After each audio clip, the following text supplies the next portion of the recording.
السلام علیکم ورحمۃ اللہ وبرکاتہ۔ میرے بزرگوں، نوجوانوں اور میری پیاری ماں اور بہنوں، اللہ تبارک و تعالیٰ کا احسان ہے اور کرم ہے اللہ تبارک و تعالیٰ کا ہمارے اوپر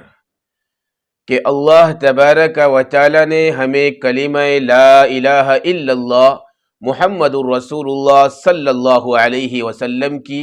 دولت سے مالا مال فرمایا۔ اللہ تبارک و تعالیٰ نے ہمارے دل کے اندر کلمے کا نور پیدا فرمایا۔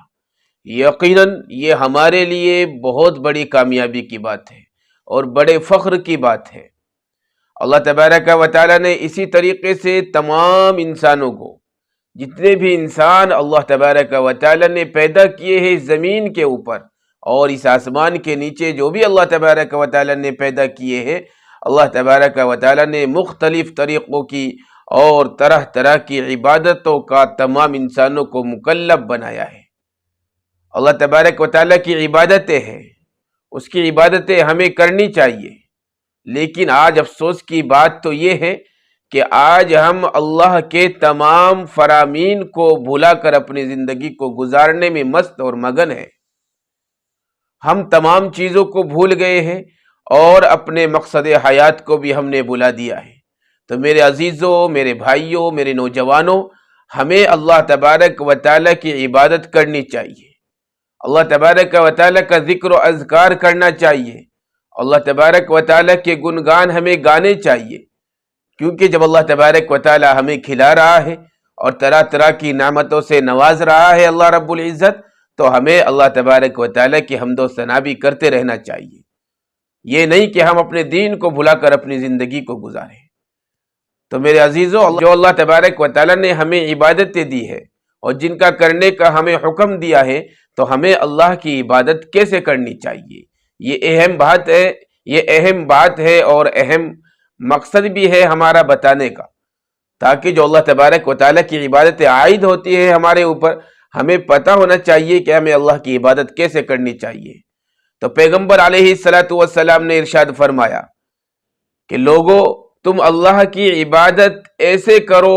کرو گویا تم اپنے اللہ کو، اپنے خدا کو، اپنے بنانے والے کو اپنی آنکھوں سے دیکھ رہے ہو۔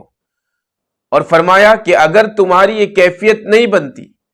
یعنی یہ کیفیت تمہارے دل کے اندر پیدا نہیں ہوتی کہ ہم اللہ کو دیکھ رہے ہیں، تو فرمایا پیغمبر علیہ السلام نے، تو کم از کم یہ عقیدہ تو تمہارے دل میں ضرور ہونا چاہیے کہ اللہ تبارک و تعالیٰ تمہیں دیکھ رہا ہے۔ یعنی جب بھی ہم اللہ کی عبادت کریں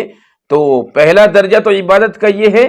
کہ ہم اس طریقے سے اللہ کی عبادت کریں، نماز کو پڑھیں گویا ہم اللہ کو دیکھ رہے ہیں۔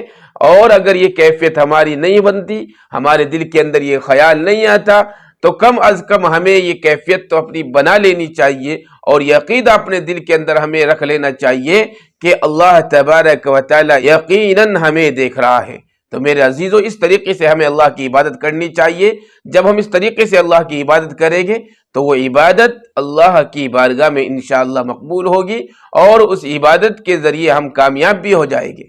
دنیا کے اندر بھی کامیاب ہوگے اور آخرت کے اندر بھی کامیاب ہو جائیں گے۔ آج ہم نمازیں پڑھتے ہیں، اللہ کی عبادت کرتے ہیں، اللہ کا ذکر و اذکار کرتے ہیں، لیکن ہم کامیاب نہیں ہوتے،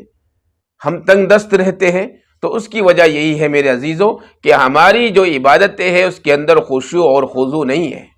اس لیے ہمیں تمام عبادتوں کو اللہ تبارک و تعالیٰ کی پورے توجہ کے ساتھ، پوری دل لگی کے ساتھ، پورے خشوع و خضوع کے ساتھ ہمیں ادا کرنی چاہیے اور اپنے دل کے اندر یہ کیفیت بنانی چاہیے گویا ہمیں اللہ دیکھ رہا ہے یا پھر ہم اللہ کو دیکھ رہے ہیں۔ اس طریقے سے ہم اللہ کی عبادت کریں گے تو میرے عزیزوں، میری ماؤں بہنوں، یاد رکھیں ایسی عبادت انشاءاللہ اللہ کے یہاں مقبول ہوگی اور اللہ تبارک و تعالیٰ ایسی عبادت کے ذریعے اور ایسی عبادت کے بدلے میں ہماری تکلیفوں کو، ہماری پریشانیوں کو، ہماری مصیبتوں کو اور ہمارے دکھ دردوں کو، تمام چیزوں کو اللہ تبارک و تعالی ہماری ختم کر دے گا اور ہماری زندگی میں سکون پیدا کر دے گا۔ اور جب ہماری زندگی میں سکون آ جائے گا تو میرے عزیزو ہماری دنیا بھی کامیاب ہو جائے گی، ہماری آخرت بھی کامیاب ہو جائے گی۔ اللہ تبارک و تعالی سے دعا ہے کہ اللہ تبارک و تعالی ہماری تمام ٹوٹی پھوٹی عبادتوں کو اپنی بارگاہ کے اندر قبول فرما کر ہمیں اپنی عبادتوں میں خشوع اور خضوع پیدا کرنے کی توفیق